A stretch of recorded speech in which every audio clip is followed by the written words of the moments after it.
Hello বন্ধুরা, আজকে একটা মিনি ব্লগ তোমাদের সাথে শেয়ার করব।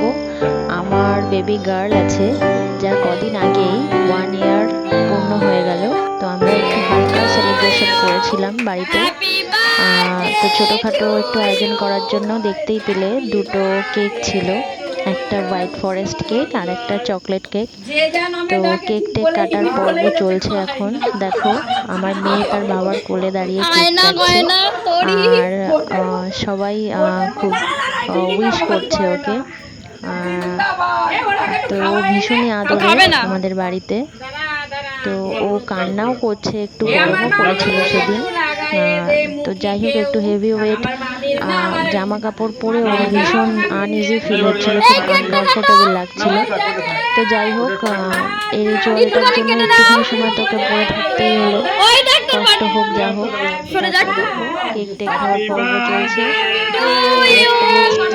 সেটা এখন কাটা হচ্ছে। দেখো বন্ধুরা, সবাই কত মজা করছে। এই যে আমার ছোট নানা, তারও কদিন আগে একটা বেবি গার্ল হয়েছে, সবাই খুব হ্যাপি। দেখো বন্ধুরা,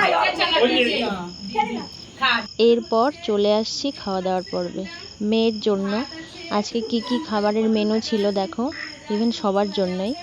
বেগুন ভাজা আছে, আর ডাল আছে, মাছের মাথা দিয়ে ডাল, দই কাতলা আছে, চিকেন আছে, চাটনি আছে, মিষ্টি আছে, আর আছে পায়েস। আর আমার বোনকে দেখতে পাচ্ছ পুরো। তো ও খুব মজা করছিল, এই টাইমটা খুব মজা করেই খাচ্ছিল। বিশেষ করে আলু ভাজাটাও খুব ভালোভাবেই খাচ্ছিল দেখলাম। আর এই যে ব্ল্যাক কালারের ড্রেস পরা, এটা হচ্ছে আমার ভাগ্নি হয়। তো ও জব করে, ও আমাদের সবাইকে এসে ভীষণভাবে সারপ্রাইজ করে দেয়। ভাবিনি যে ও আসবে, তবে আসার জন্য ভীষণভাবে হ্যাপি আমরা সবাই। আর পাশে বসে আছে ওই যে ছোট্ট আমার ভাগ্নে, এপাশে আমার আর একটা ভাগ্নি। তো ওকে সবাই মিলে আদর করে খাওয়াচ্ছে। তো বন্ধুরা, আজকের মতো এইটুকু।